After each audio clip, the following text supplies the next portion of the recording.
शिंदेचे आमदार संजय गायकवाड पुन्हा वादाच्या भोवऱ्यात. शिवरायांविषयी आदर दाखवताना शिवाजी कोण होता पुस्तकाच्या प्रकाशकांना जीवे मारण्याची धमकी. प्रशांत आंबी गायकवाडांविरोधात तक्रार दाखल करणार. बारामती पोटनिवडणुकीसाठी सुनेत्रा पवारांनी बजावला मतदानाचा हक्क. अजित पवारांच्या आठवणींनी सुनेत्रा पवार भाऊक. सकाळी 9 पर्यंत बारामतीमध्ये 8.1% मतदान. 2029 मध्ये उमेदवार व्हावा अशी लोकांची इच्छा. जय पवारांचं सूचक विधान. जय पवार अजित पवारांचे राजकीय वारसदार होणार असल्याच्या चर्चेला उधाण. बोंधुखराची 5व्या गुन्ह्यातील पोलीस कोठडी आज संपणार. खरातला थोड्याच वेळात पुन्हा कोर्टात हजर करणार. एसआयटी पुन्हा खरातच्या कोठडीची मागणी करणार. बोंधुखरात प्रकरणात गर्भपाताचं रॅकेट असल्याची शक्यता. महानगरपालिकेतील मोठ्या डॉक्टरांकडून रसद. सूत्रांची माहिती. नाशिकमधील डॉक्टर आणि सोनोग्राफी सेंटर एसआयटीच्या रडारवर.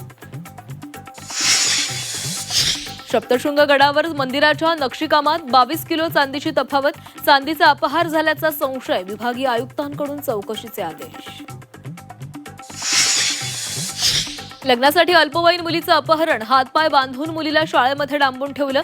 गोंदियाच्या तिरोडा तालुक्यातील घटना. आरोपी विरोधात पॉक्सो अंतर्गत गुन्हा दाखल. कोकणवासियांवर टोलधाड. रस्ता पूर्ण व्हायच्या आधीच टेंडर. मुंबई गोवा महामार्गावर ओरसगाव टोलनाका मे महिन्यात सुरू होणार. मुंबई पुणे एक्सप्रेस वेवर आज आणि उद्या वाहतूक ब्लॉक. डोंगरगाव कुसगाव पुलाच्या कामासाठी 3 तास वाहतूक पूर्णपणे बंद राहणार. वाहन चालकांना पर्यायी मार्ग वापरण्याचं आवाहन.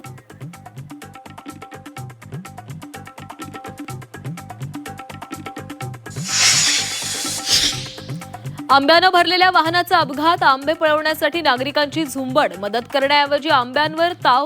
वाशिमच्या रिसोड मालेगाव मार्गावरील घटना.